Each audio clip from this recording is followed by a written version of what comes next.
सबसे पहले आप सभी पत्रकार बंधुओं को हमारी तरफ से जय भीम, जय भारत, जय संविधान। और आप सबका बहुत बहुत स्वागत, क्योंकि आज की जो ये कॉन्फ्रेंस है वो बहुत ऐतिहासिक कॉन्फ्रेंस है।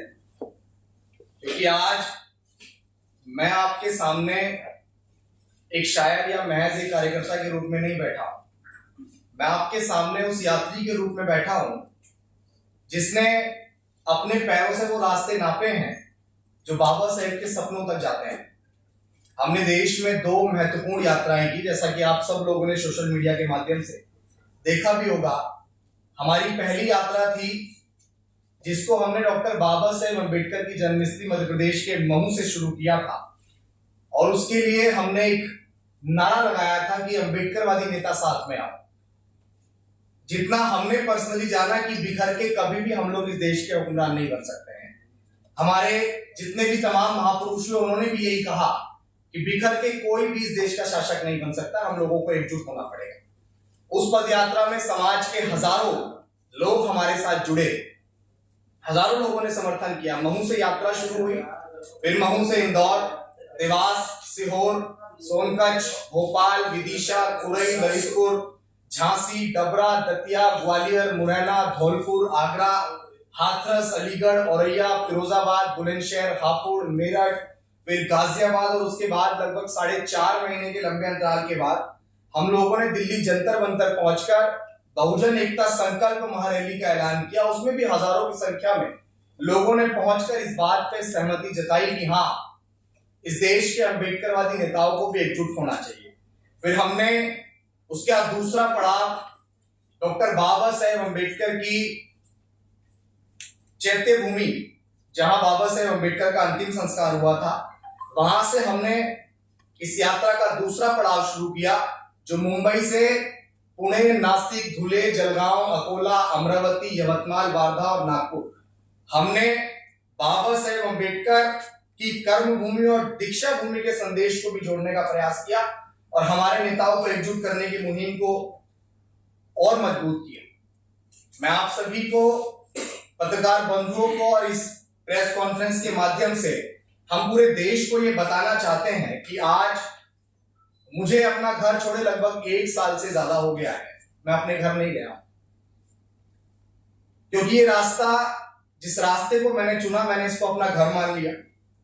मैंने अपना सुख, अपना चैन, अपना आराम सब इस मूवमेंट, इस मिशन को समर्पित कर दिया। और हमारे साथ बहुत सारे साथी जो आज मंच पे भी आपको दिख रहे हैं, वो तमाम साथी हैं जिन्होंने इस यात्रा में समय समय पर वो मजबूती प्रदान करने का काम किया, वो समय देने का काम किया, जिसकी वजह से आज अभिषेक आप सबके सामने ये कॉन्फ्रेंस कर रहा है। लेकिन सबसे महत्वपूर्ण बात की, इन यात्राओं ने हमें एक सच्चाई सिखाई सभी साथियों को कि व्यक्तिगत आंदोलन से केवल एक चिंगारी, एक आग जलाई जा सकती है, लेकिन रोशनी तभी होगी जब हम सब मिलकर एक संघ खड़ा करें। आज अम्बेडकरवादी नेता और संगठन अलग अलग नदियों की तरह बिखरे हुए हैं। कोई छोटी नदी है, कोई बड़ी धारा है, लेकिन अगर ये सब मिल जाए तो एक ऐसा समुद्र बन सकता है जिसे कोई रोक नहीं सकता। और यही हमारा संकल्प है, यही हमारा विजन है। हम चाहते हैं कि देश में राष्ट्रवादी, कल्याणकारी, अम्बेडकरवादी संघ खड़ा हो, जो अनुशासित हो, संगठित हो, हर जगह मौजूद हो। लेकिन यह संघ बहुत अलग होगा।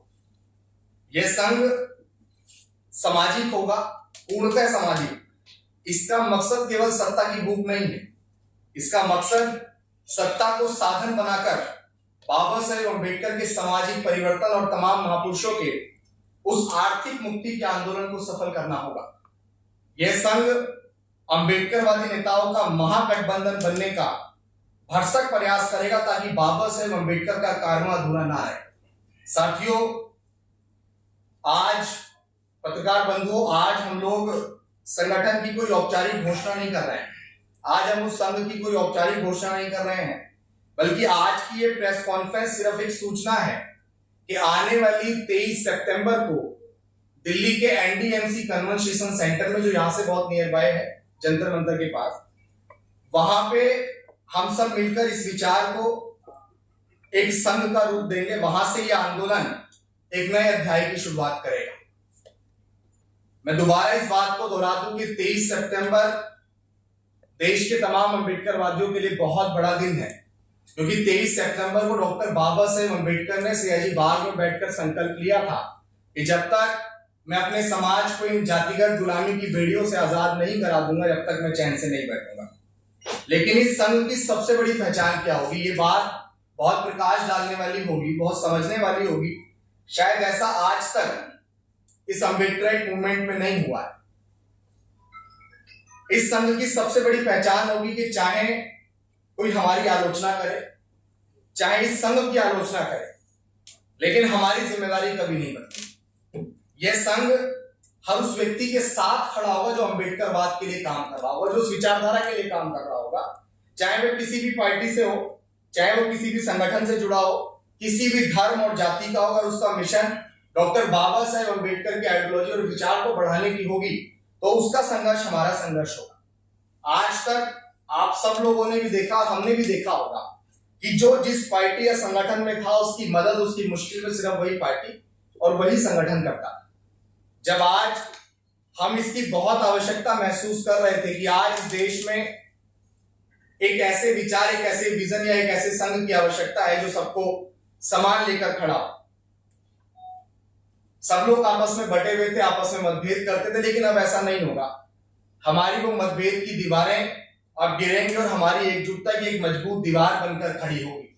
हम ये साफ संदेश देंगे कि आपकी पार्टी अलग हो सकती है, आपका संगठन अलग हो सकता है, लेकिन अगर आपका मिशन अम्बेडकरवाद है तो आपकी मुश्किल में हमारा साथ आपको हर जगह पे मिलेगा और हम आपके साथ पूरी मजबूती से खड़े होंगे। यही इस संघ की आत्मा होगी, यही वह परिवर्तन होगा जो शायद अब तक इस मिशन में अधूरा था।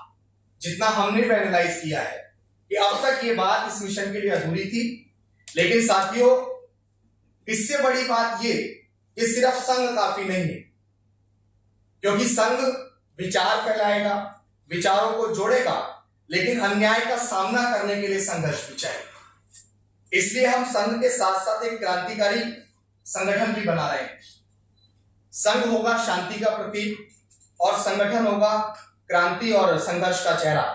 संघ हमें अनुशासन देगा, संघ हमें दिशा देगा और संगठन संवैधानिक दायरे में रहकर आंदोलन करेगा। वो आंदोलन कब करेगा? जब बहुजन समाज पर अन्याय अत्याचार होगा, जब कोई दलित, पिछड़ा या वंचित उत्पीड़न का शिकार होगा, जब संविधान पर हमला होगा, जब पेड़ पौधे और प्रकृति की हत्या होगी, तब यह क्रांतिकारी संगठन सड़कों पर उतरेगा। संघ हमारी आत्मा होगा, संगठन हमारी आवाज। संघ शांति का मार्ग दिखाएगा और संगठन क्रांति का, और जब ये दोनों साथ चलेंगे तभी यह आंदोलन अपूर्ण से पूर्ण होगा। आज तक यही होता रहा कि बुद्धिजीवी और आंदोलन अलग अलग चलते रहे। जैसा हम नौजवान हैं, हमने आंदोलन करते वक्त बहुत गहराई से इस बात को सोचा और समझा कि बुद्धिजीवी वर्ग हमेशा इस बात को कह के थोड़ा सा दरकिनार हो जाया करता था कि नौजवान जो है वो कभी भी उस धारा के साथ नहीं बह सकते जिस धारा के साथ हम लोग चलते हैं। तब हमने ये विचार किया कि कभी बुद्धिजीवी कमजोर पड़ गया, कभी आंदोलन अधूरा रह गया, लेकिन हम दोनों, जो बुद्धिजीवी है और वो जो आंदोलन करने वाला नौजवान है, उसको एक ढांचे में लेने का प्रयास कर रहे हैं, उसको लेकर आ रहे हैं। संघ जोड़ेगा, संगठन जगाएगा, संघ संभालेगा, संगठन बदल देगा, और यही हमारी सबसे बड़ी ताकत होगी। साथियों, हमारी यात्रा एक शुरुआत थी, लेकिन अब हमें सामूहिक यात्रा करनी है। मैं देश के तमाम लोगों तक ये विचार और ये बात पहुंचा रहा हूं कि आज तक जो भी हमने यात्राएं की, वो यात्राएं आज सामूहिक यात्रा के रूप में लोगों के बीच फैलानी है। हमारे कदमों की आहट अब लाखों कदमों की, करोड़ों कदमों की आहट में बदलेगी। हमारी पुकार अब हमारी सामूहिक आवाज बनेगी। साथियों, आज इस प्रेस कॉन्फ्रेंस में हम लोगों ने आपके बीच जो चर्चा की, जो बात की, वो ये प्रेस कॉन्फ्रेंस उस इतिहास की झलक है जो आने वाली 23 सितंबर को दिल्ली में हम संघ और संगठन दोनों के रूप में स्टैब्लिश करेंगे और समाज के सामने उसको रखेंगे। साथियों, वहां से ये कारवां नई ऊर्जा और नई संकल्प के साथ आगे बढ़ेगा। हम चाहते हैं कि यह आंदोलन किसी एक शख्स का ना रहे। हम चाहते हैं कि यह आंदोलन आपका, हमारा और पूरे समाज का और पूरे उस अम्बेडकरवादी आइडियोलॉजी का बने जो कहीं भी बैठकर उस मिशन के लिए इतना सा भी सोच रहा है। यही बाबा साहेब अम्बेडकर के सपनों की ओर बढ़ने का पहला कदम होगा और हम बाबा साहेब अम्बेडकर के उस कारवां को बढ़ाने के लिए दृढ़ संकल्पित होकर आज इस प्रेस कॉन्फ्रेंस में औपचारिक रूप से नहीं, लेकिन ये घोषणा जरूर करना है कि हाँ, जिस अभिषेक को आज तक सिर्फ एक बहुजन शायर और एक सामाजिक कार्यकर्ता के रूप में आप लोग देख रहे थे, आगे ज्यादा बदलाव नहीं है। सिर्फ इतना है कि हम लोग उस ढांचे को, उस व्यक्तिगत लड़ाई को जिसको सिर्फ मैं व्यक्तिगत लड़ रहा था, उस लड़ाई को हम लोग एक सामूहिक लड़ाई के रूप में परिवर्तित कर रहे हैं। और ये सत्यता है कि आज तक आप लोगों ने भी देखा होगा कि जो जिस पार्टी, जिस संगठन में होता है, वो उन्हीं पार्टियों, उन्हीं संगठन के लोगों की मदद करता है। लेकिन माननीय कांशीराम साहब ने, डॉक्टर बाबा साहेब अम्बेडकर ने कहा था कि राजनीतिक जड़ें मजबूत हो ना हो, लेकिन सामाजिक परिवर्तन की लड़ाई कभी नहीं रुकनी चाहिए। और उस सामाजिक परिवर्तन की लड़ाई को बढ़ाने के लिए हम लोग पूरी मजबूती से दृढ़ संकल्पित हैं। समाज के बीच ये मैसेज देना बड़ा अति आवश्यक था। मैं इस पे भी थोड़ा सा प्रकाश डालूंगा कि हमारी यात्राएं लेकर सड़कों पर क्यों उतरना था। बहुत सारे लोगों के सवाल होते हैं कि भाई नेताओं को एक करना था तो नेताओं के पास जाना था, नेताओं के पास जाके बात करनी थी। लेकिन जब मेरे मन में कोई सवाल आया, मेरे मन में कोई विचार आया, तो मैं उस विचार को सिर्फ इसलिए ना मान लूं कि मेरे मन में कोई विचार आया, इसलिए मैं उस विचार को सड़क तक लेकर गया, समाज तक लेकर गया। और जब समाज ने हजारों की संख्या में उस विचार के अंदर सहमति जताई, तो पता लगा कि आप या हम सब मिलकर जिस विचार को कर रहे हैं कि अम्बेडकरवादी नेताओं को भी इस देश के अंदर फूले शाहू अम्बेडकर और माननीय कांशीराम साहब और तमाम वो महापुरुष जिन्होंने जाति अंत के लिए काम किया है, उन सबको मिलकर भी देश के अंदर एक तीसरा मोर्चा खड़ा करना चाहिए। मैं आज इस प्रेस कॉन्फ्रेंस के माध्यम से अपने तमाम अम्बेडकरवादी नेताओं से भी ये सवाल करना चाहता हूं कि जब भारतीय जनता पार्टी के लोग एनडीए जैसा गठबंधन बनाकर, छोटे छोटे बड़े बड़े दलों के साथ गठबंधन बनाकर देश के अंदर शासन सत्ता पर स्थापित हो सकते हैं, वो कांग्रेस पार्टी जिसने डॉक्टर बाबा साहेब अम्बेडकर को जीते जी और मरणोपरांत सम्मान नहीं दिया, वो कांग्रेस पार्टी जब इंडिया जैसा गठबंधन बनाकर छोटे छोटे और बड़े बड़े दलों के साथ भी देश का मजबूत विपक्ष बन सकता है, तो फूले शाहू अम्बेडकर की आइडियोलॉजी में काम करने वाले लोग आज देश में तीसरे मोर्चे के रूप में क्यों खड़े नहीं हो सकते हैं? हम उस शासन सत्ता की ओर बढ़ने के लिए क्यों एस्टैब्लिश नहीं हो सकते हैं? लेकिन आज इस प्रेस कॉन्फ्रेंस में मैं अपने नेताओं से, तमाम अम्बेडकरवादी पॉलिटिकल पार्टी से ये कहना चाहता हूं कि आप सब लोग बेहद विनम्रता पूर्वक, हम तो निवेदन कर रहे हैं, समाज के सभी लोग मिलकर निवेदन कर रहे हैं कि विनम्रता पूर्वक आप लोग कोई नीति बनाइए, कोई रणनीति बनाइए, लेकिन देश में उत्तर प्रदेश के 2027 और आने वाले 2029 की लोकसभा से पहले आप सबको बैठकर आपस में मर्ज होकर देश का तीसरा मोर्चा बनकर खड़ा होगा। वरना हम लोग अब आपको शांति से नहीं बैठने देंगे, क्योंकि ये सामूहिक लड़ाई है।